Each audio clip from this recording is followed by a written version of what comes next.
Please remember to keep your phones off and stay seated during our speaker. We'd like to be known as an active meeting, but not during the speaker. Thanks. Tonight I'd like to welcome our speaker, Steve.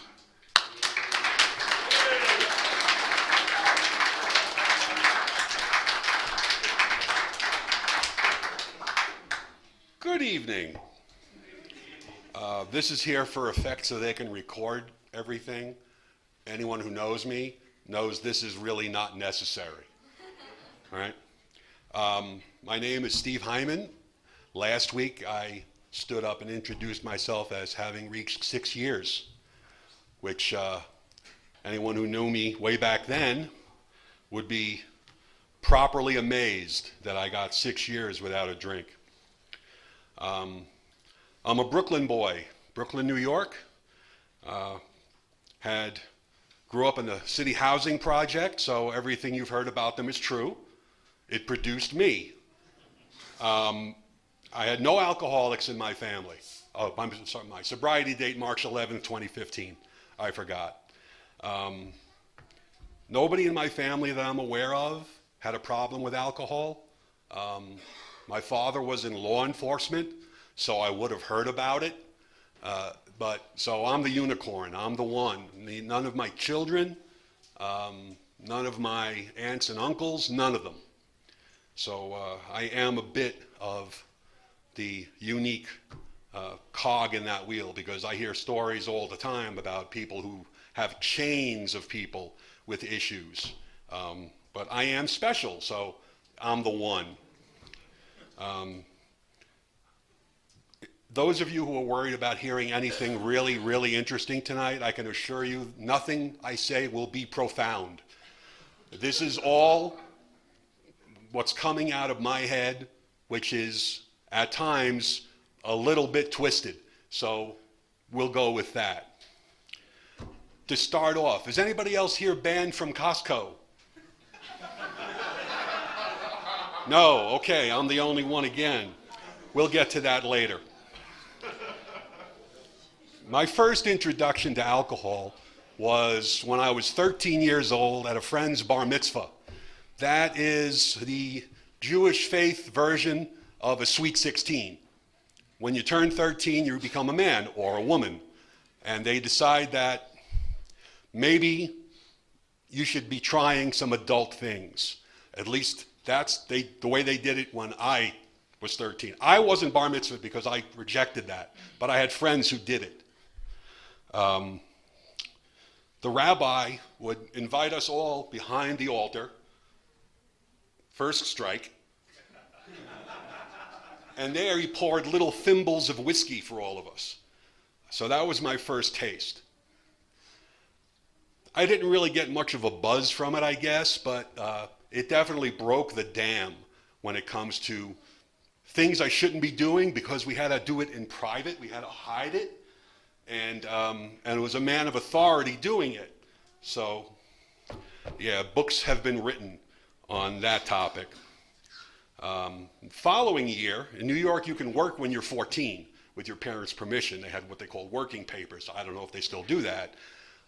I worked as a cashier at a supermarket. And when I took a break, I would go up to my locker where I kept a pitcher of vodka and orange juice. I was 14. So obviously, there's something going on here that most people aren't experiencing. Then high school, my junior year is a blur. I basically took the entire junior year off. I was either high or drinking. I went to school. I just told my homeroom teacher that I was absent. So I would spend the day on campus, but not actually attend. That is some twisted thinking. Go to school, but don't go to school. Can't make this stuff up. My first major issue was the Super Bowl. I think I was 17, so this would be 1980, I think. I don't remember because I passed out and missed the entire night. My friends and I started by smoking an ounce of weed, and this was 1980 again, so what we would call Mexican dirt weed back then. There was none of this great stuff that's apparently out there now. Then, because why not, took Quaalude and a half.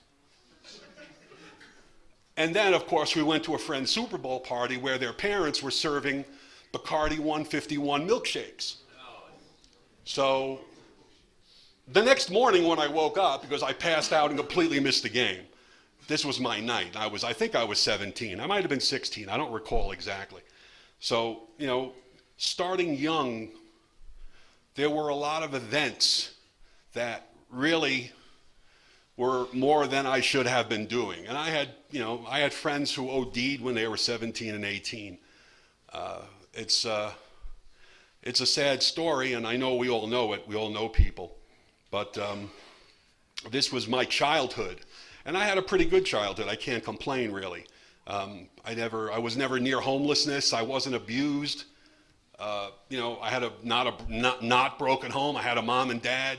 So I didn't have an excuse that I could point to and say, this is why I did what I did. This is just, it all came out of me for whatever reason, not feeling good enough, But, when you're high or when you're drinking, you're 10 feet tall and bulletproof. And you want to stay that way, so you keep, and when I say you, I mean me. I'm not preaching. That is not me. That's just how I speak. So then my career progressed and I went to work. I was working on Wall Street. And at lunch, we would go to the Blarney Stone. Happy St. Patrick's Day yesterday to those of you who celebrate. And get loaded at lunch and then go back to work and be very, very non-productive. But that was what we did back then. That was normal. Even the bosses didn't care. I mean, I'm sure many of us have experience with DUIs. Back then, the cops would take you home. They didn't bust you. They didn't care. It was just a very, very laissez-faire thing. It wasn't really looked down upon so much. It was kind of swept under the rug. So a lot of people who probably shouldn't have been doing things did things because, the authority figures kind of looked the other way. And further in my career, I drove a bus in New York City for 25 years. Ooh, okay. I've been shot at, spit on, had my bus set on fire, had people riding on the roof, the mirrors. I've been involved in riots. A couple of things I never thought I'd ever say is the district attorney of Brooklyn called me and told me I wouldn't have to testify. And the FBI called me and asked me for an interview. Fun stuff, really great fun stuff. This is the life. And yes, I do have PTSD, for those of you wondering. So I was a union rep as well. And oddly enough, part of my job was to counsel others on drugs and alcohol, because we were subject to random testing. I can honestly say I've probably been drug tested more than this room combined. And I'm not exaggerating. Pre-employment, post-employment, you can go get done at the end of the day and they would say, great, now you got to go piss in a cup. Hundreds of times I've been drug tested. Never failed once, because on the job I protected it. I was a very functional, dysfunctional person. Never lost a job, never lost a home. I'll come back to that, but I did everything I was supposed to do to protect my career. And that's something a lot of us have tried to do. And hopefully, I was successful. I fumbled my way through for 25 years and then quit. I didn't get a pension for a number of years later, but I did my 25 and ran away. August of 2011, I had my 25 years. In September, I quit and moved because I just didn't want to do it anymore. The thought of doing another 7 years driving a bus, there was nothing I could have imagined worse. Think of, a daily root canal. It's just ridiculous having to put up with this. I would go to work pre-aggravated because why wait? I knew the first person in the door was going to give me some crap to piss me off, and then I'd have to be driving with my right foot in hell for the rest of the day. So I would get to work pre-aggravated. I didn't wait for anyone to get me aggravated. Costco. I didn't forget. This was not when I was at work. I had gone out drinking with friends, and at this time I was living in New Jersey. I had decided that it would be a good idea after I had gone drinking to go to Costco, and I was a member, go over to the liquor aisle. I got a bottle of Johnny Walker Blue, for those of you who know what that is. Really expensive, bad whiskey. I would get a box, put it in a cart, get a 99-cent drink from the concession, fill up that cup, put the bottle back, and then just walk around sipping my Johnny Walker Blue. And of course, when you drink, you get hungry. So I started, they have those carts where they give out samples. Amateurs. I would go down and get like the smoked salmon, put it in the cart, and I'd be eating it as I'm walking down the aisle. And, Parma ham, there's like $20 a pound stuff. And I could afford all of it. I was already drunk when I walked in. Why stop the party? So I just kept doing it. I wasn't planning on buying anything. I'm just walking around with a cart, sipping my Johnny Blue, eating ham, smoked salmon, and anything else I could get my hands on. And then when I was done, I would park my cart and walk out with my sippy cup. I got busted. I had done that 3 or 4 times.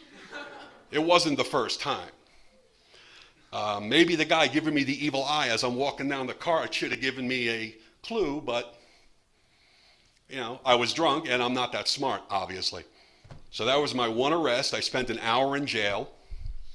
Even worse, I put my job at risk because in New York State, I am supposed to report any arrest to my employer. There's no penalty for it, but the law says I had to report it. I didn't report it. I just kept it secret. And I was a union rep at the time, so I should have known better. But welcome to my world. I didn't know better. So for the next, I think that happened in 2001, for 10 years, I kept my mouth shut. Anytime it came up, I was on jury duty once, and they asked, has anyone here been arrested? I didn't say anything. I just kept my mouth shut. I mean, the worst they could do was kick me off jury duty, but I didn't want to even let there be a record of it. So, for 10 years, I kind of lived looking over my shoulder. What was going to happen? What was I going to slip up and say to put my job at jeopardy? All because I wanted to have fun eating ham and stealing whiskey. When they busted me, I pulled out my ID. I had my Costco card. And I said, can I just pay for it? And they were like, yeah, we're a little too late for that now. You try to walk out. So, in the end, it was a mark on my record. I've since been to Costco, but I hide. I go with people, and I try not to look conspicuous.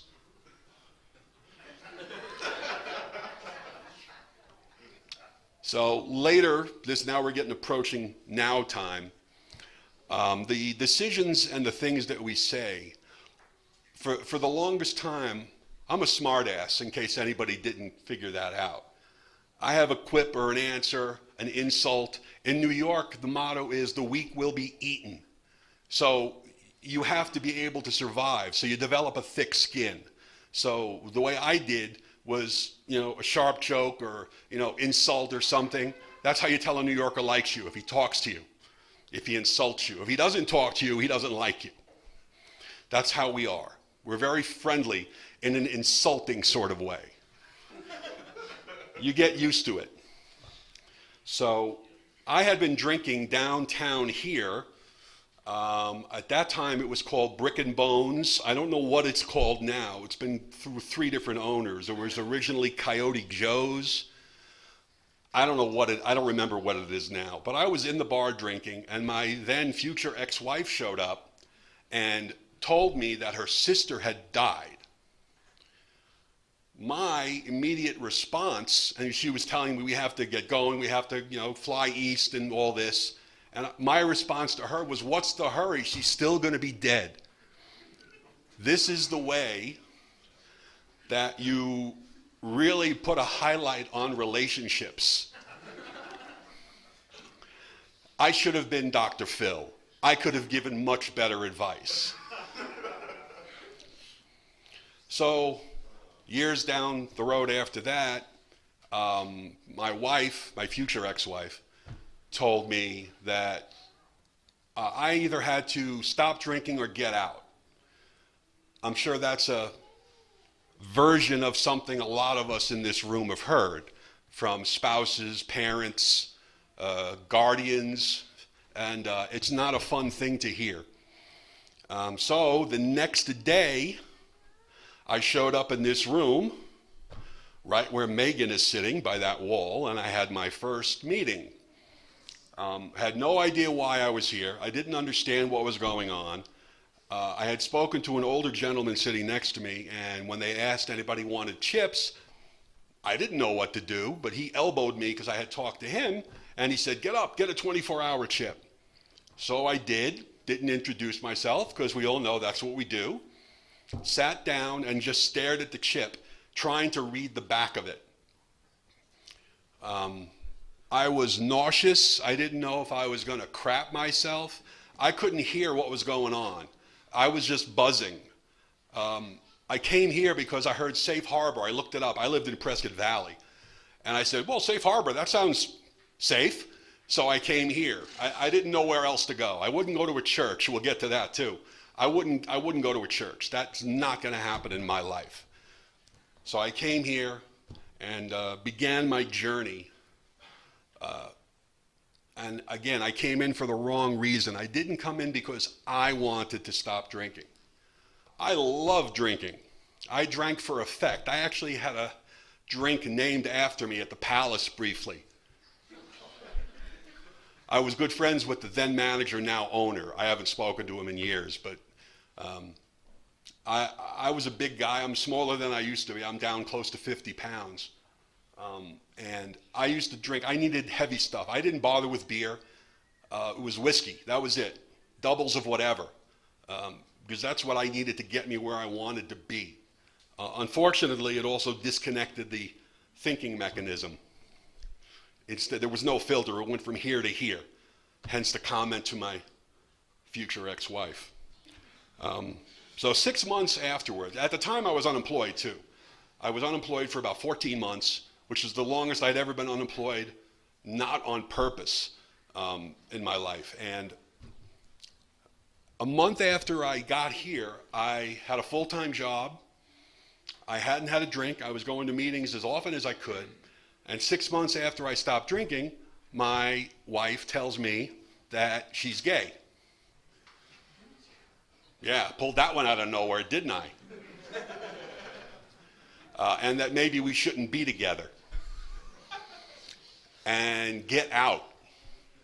So I had to find some place to live. I moved in with a friend who was really good to me. They were able to put me up rent-free. I paid his cable bill. You have to count on friends. You really do. That comes up a lot in this program, being able to rely on people. I like to think I'm the guy that a lot of people will rely on. I've gotten enough calls in the middle of the night to prove it. Pick me up at jail, drop me off at jail, help me get my interlock.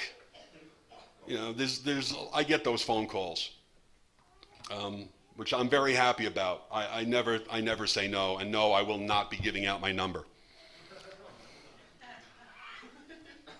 So I finally started working this program, and step one was a bit of a hurdle because I had to admit something, and I was a pathological liar. I lied for fun and for profit. I lied when I didn't have to, just because that's how I thought. My head was always, whatever somebody's asking of me, it's somehow diminishing me. If they're asking me a favor, that means that I owe them something. So I would lie about it just so I wouldn't have to do anything. It's a really twisted way of living. I started with step one, of course. Only took me 2.5 years. So I jumped right into it. In the meetings, I was Captain AA. I could have had a big triangle on my chest. As I said, I'm from New York, so I know how to talk. I was a union rep, so I know how to lie. And I was a salesman, so I could sell you on something. I was a salesman at Sears for 3 years. May it rest in peace. But, so admitting something was not something I was about to do. But I was Captain AA in the room. I could share, I could make you believe anything. I would sound like, I'm only 6 years in this program. I may look like an old timer, but I am not. When I bring up a topic in a meeting, it's always first 3 steps, because those are the most important to me. They were the hardest. And I know people want to hear that stuff because they want to hear how people got through steps 1, 2, and 3. So that's what I always focus on. And so I would sit there and I would have this eloquent share. 30 days in the program, I had somebody ask me to sponsor them. And I looked at them, I didn't even know what that meant. That's how new in the program I was. Luckily, the people, he was from one of the recovery houses. One of his friends came over and pulled him aside and said, no, you don't want him. No, you don't want him. 30 days. But I could tell a good story. Just like I hear people share in rooms, and I try not to judge people. I said that in a room once. I was leading a meeting, and I said, somebody was unwilling to share, and I said, you can say anything you want. There's no judgment here.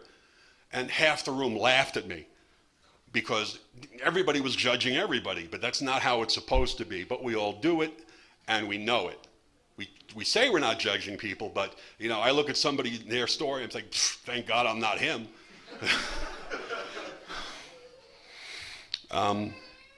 Somebody who claims to have all the answers, somebody who claims all knowledge, they're trying to sell you something. There isn't anybody. That's a line from one of my favorite songs from a group, Kansas. If I claim to be a wise man, it surely means I don't know. Be careful of those people. There are a lot of them out there. Take everything with a grain of salt. I'm a living cynic. I don't take anything at face value until I trust you implicitly. If you tell me something, I'm going to go check it out. I don't buy anything because I didn't want to be the person on the other end of the shit I was giving when I was in my heyday. It's not a great way to live. So I used to do the first step, 12-step, 2-step. I would say, step 1, I admit I'm powerless, and then go out and try to help people. From 2 to 10 was irrelevant. I didn't need that. That was just stuff to get in my way because I wanted to get through the steps because I thought at the end you got a prize.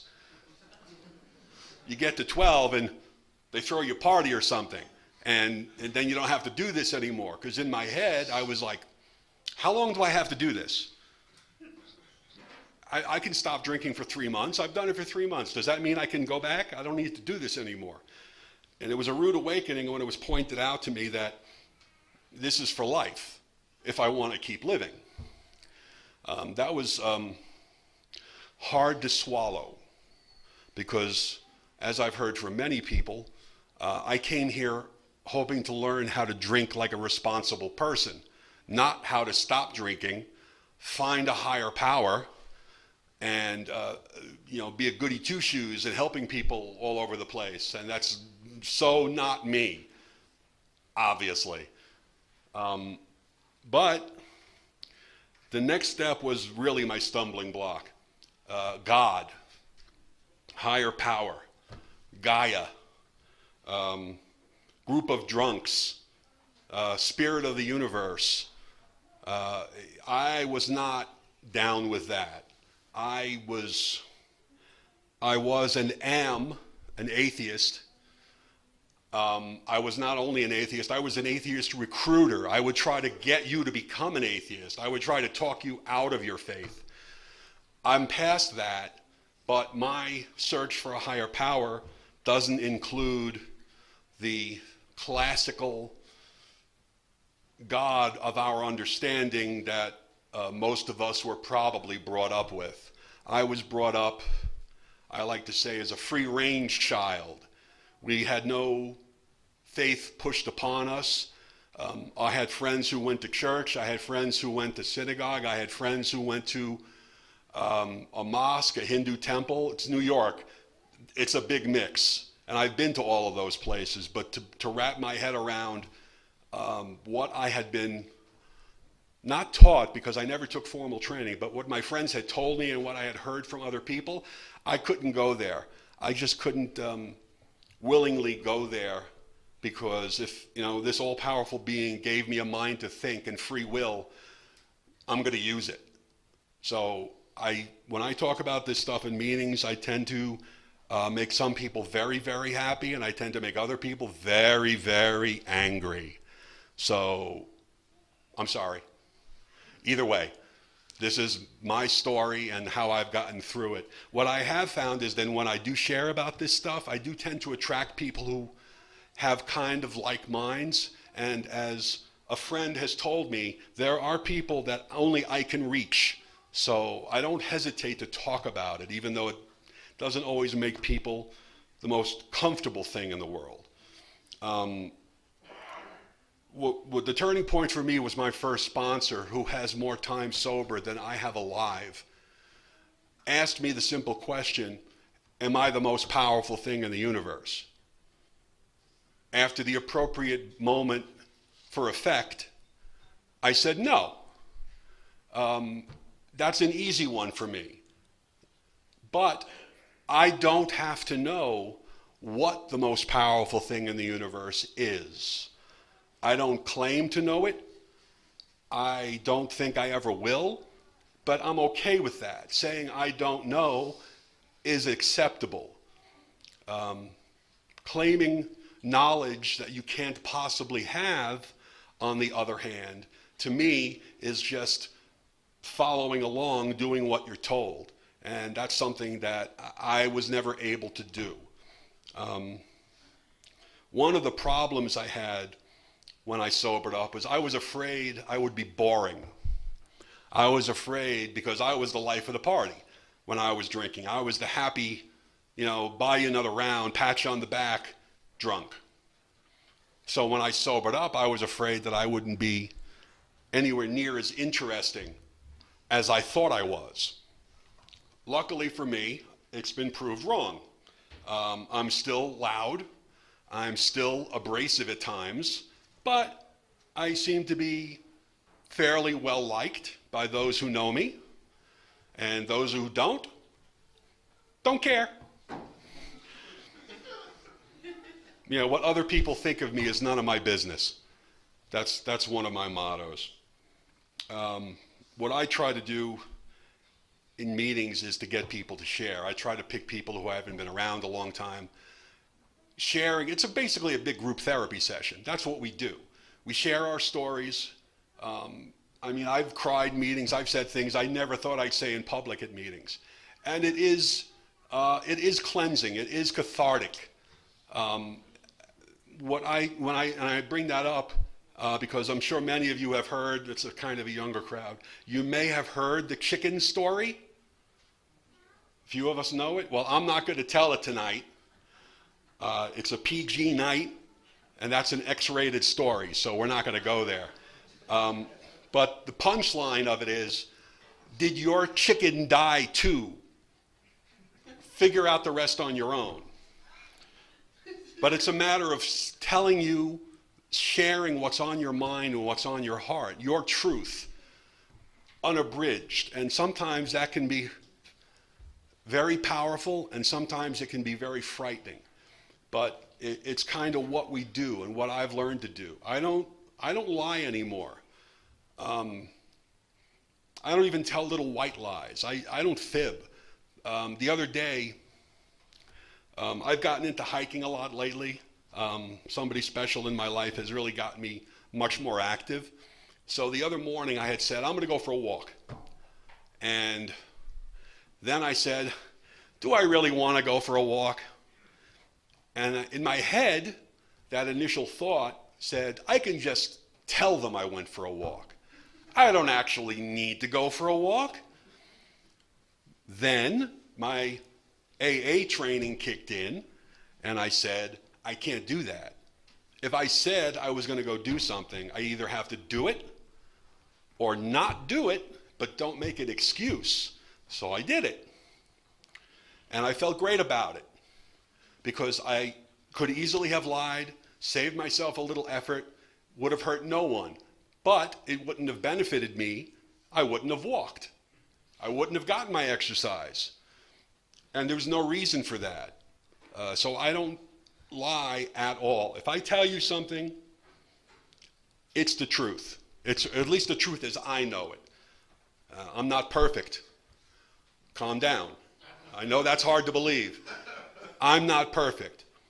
We had a saying when my son was in karate, his sensei would say, practice makes permanent. The more you do something, the better you know to not forget how to do it. Not practice makes perfect. We're never going to be perfect. Well, I'm sorry, I don't want to speak. I'm never going to be perfect. I'm pretty confident about that. We're all creatures of habit. I would eat the same lunch every day for a month when I went out to eat at work. I would get 2 hot dogs and a soda. It was $2 back then, I know. But that was what I ate. If I couldn't get that, my day was ruined. I had to get my mind mentally wrapped around it. And I would go home and I would drink because it ruined my day. Because I couldn't get my 2 hot dogs and a soda for $2. The cart was not on the corner that day or something. Any excuse to drink. I didn't need an excuse, but it made me feel a little bit better if I did. And my motto was do unto others and then split. None of this golden rule nonsense. Do unto others as you would have them do unto you. It was me do unto you and then get out of my way. That's kind of how I operated when I was younger and drinking. What I found was removing alcohol, going through the steps, removing alcohol from my life didn't make me a better person.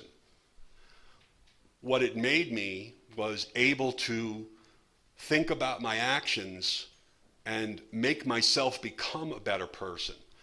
I'm sure we all know people who don't drink and are the biggest sons of bitches on the planet. Not drinking is not my problem. Drinking was the symptom of me being a crappy person. And the drink gave me the excuse to do what I wanted. And I could always say, I was drunk. It's an excuse. So once I stopped drinking and I had to do a lot of the work, I realized that the drinking was something that fueled my fear, anxiety, and it briefly gave me some relief from it. It briefly made me think I was okay, but it didn't solve anything. The problems I had before I was drinking were still there after I was drinking, only now I had a headache, so it didn't do me much good. Not drinking, having a clear head, allowed me to see my problems and deal with them rather than just brush it off and avoid it. Depress my emotions, depress my feelings, and just, let people do whatever they were going to do and not affect me.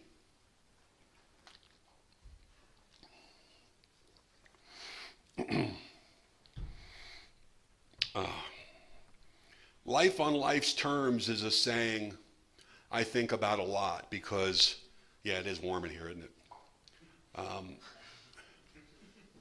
it? We can pretend that we can direct the world. I'm sure the director story we've all heard that talked about in meetings. The director and make sure that you want to do the lighting, do the scenery, choreograph the dance, write the lines, and if only the rest of the world would do what you tell them to do, the world would be wonderful. And it never is, because the rest of the world doesn't care what you want. The world is going to do what the world is going to do, and you have to live with it. So life on life's terms is kind of important, because if I was looking for a reason to drink, since I've been sober in 6 years, I've been married and divorced once. My mother has passed. My brother has passed. My younger son, who was in the military, just was diagnosed with COVID. I recovered as well a few months back. His wife is having some medical problems, and on top of that, just because that's how life is, she's donating a kidney. And all this happens like overnight. And my father may be losing his mind a little bit too. This was like all one phone call. In years past, that was the perfect excuse to grab a bottle or call a friend and go do something just to make it all go away for a little while. But as I said, when I sobered up, the problems would still be there. And these aren't even my problems. They're the problems of my son. They're the problems of my father. I have to worry about my own problems. They are related to me. They are my problems in law, for lack of a better term. But it's something that I'm going to be involved with, but they're not my problems.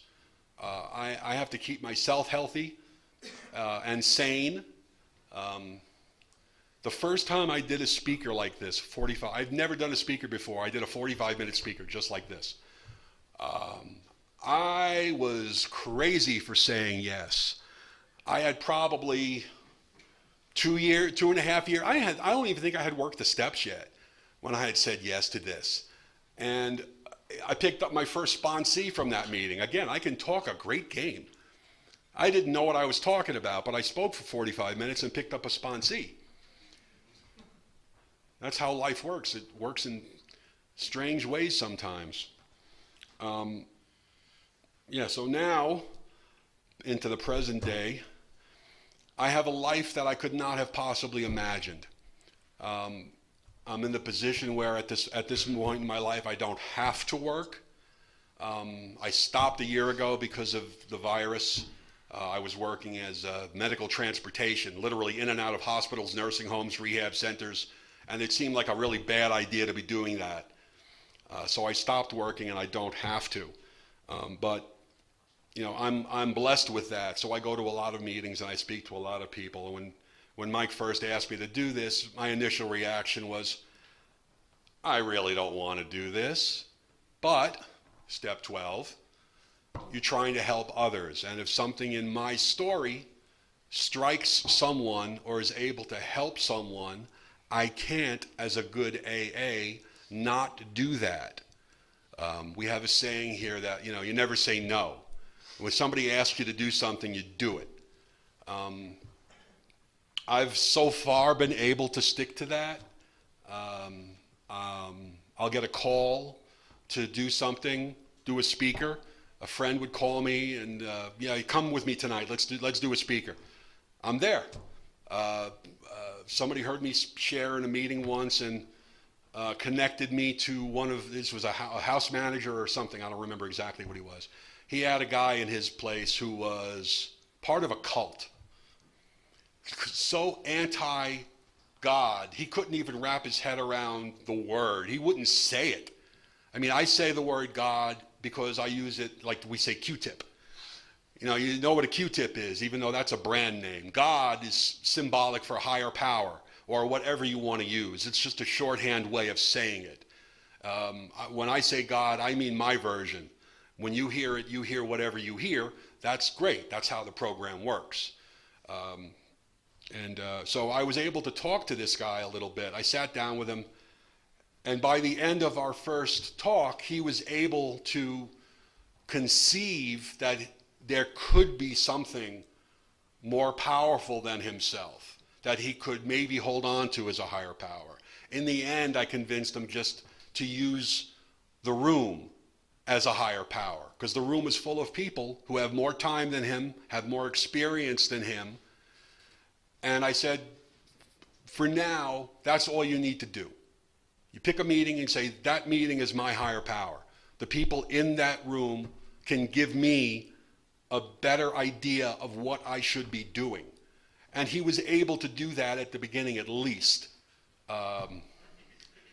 You know, everybody can be reached in a different way. Like I said, I still claim to be an atheist, even though I don't like that word.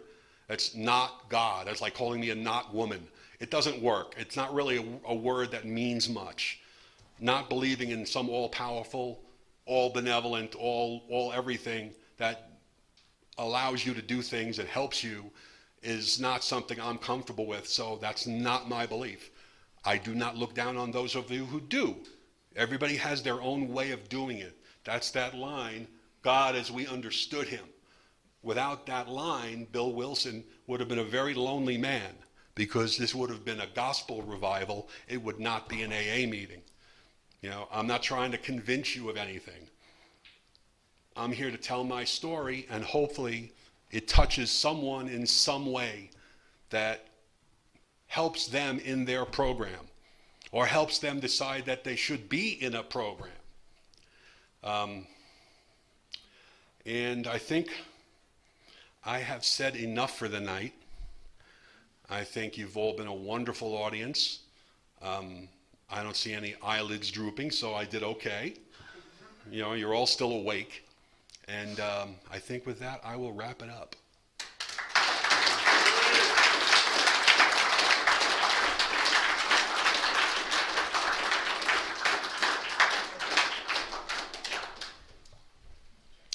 Okay, let's give our speaker another big hand.